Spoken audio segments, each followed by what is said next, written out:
شیخ صاحب په قربانۍ کې خلکو کې معروف مثال کم څاروي دي، ګډان دي، اوښان دي او دا مثال غواګانې دي. آیا په میخه باندې قرباني کیږي؟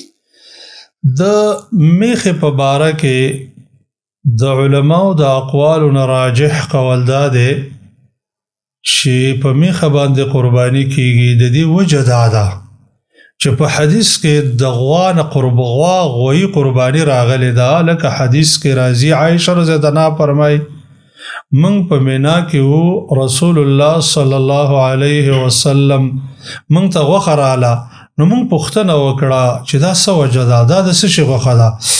هغې وفرمیل چې ضحى رسول الله صلی الله علیه وسلم عن ازواجه بالبقر. رسول الله صلی الله علیه وسلم په غواوی باندې د خپلو بیبیانو نه قرباني کړې ده.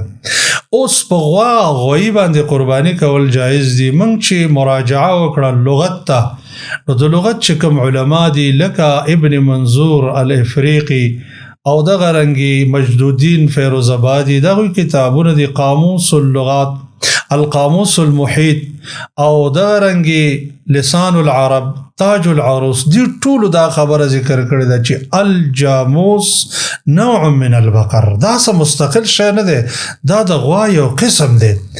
یا امام ابن المنذر رحمه الله هغه فرمایي وی اجمع كل من يحفظ عنه من أهل العلم على أن الجاموس نوع من البقر.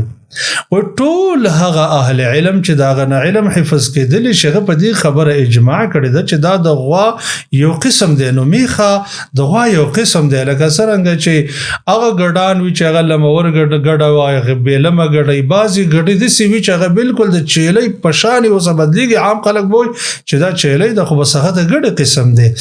نو داسې په غواګانو کې قسمونه دي، واړه دي، غټې دي، ناشنا دي. نو دا هم د غوا یو قسم دی او دی باب کې چې دی د اهل علمو اجماع ده په دې خبره چې دا د غوا قسم دی. هم دا خبره امام ابن قیم رحمه الله ذکر کړی ده چې جاموس نوع من البقر، او به وایي چې امام ابن المنذر په دې خبره اجماع نقل کړی ده.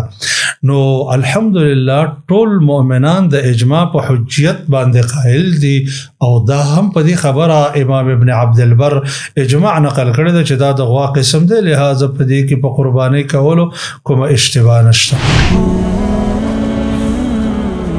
Don't forget to like, share and subscribe. Rana Studio Podcast.